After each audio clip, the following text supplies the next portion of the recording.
కాళేశ్వరం ప్రాజెక్టుపై విచారణ జరుపుతున్న జస్టిస్ పీసీ ఘోష్ కమిషన్ భవితవ్యంపై ఉత్కంఠ కొనసాగుతోంది. ఈ కమిషన్ ఏర్పాటును సవాల్ చేస్తూ దాఖలైన పిటిషన్లపై తెలంగాణ హైకోర్టు నేడు తీర్పు ఇవ్వబోతోంది.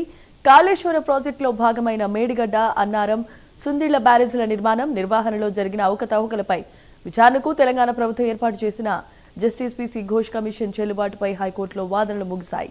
అయితే ఈ వ్యవహారంపై నేడే హైకోర్టు తీర్పును ఇవ్వబోతోంది.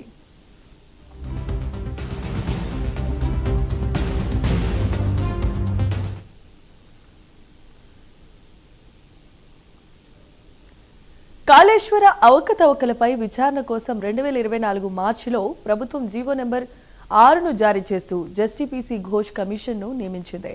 ఈ జీవోను సవాల్ చేస్తూ కేసీఆర్, హరీష్ రావు హైకోర్టును ఆశ్రయించారు.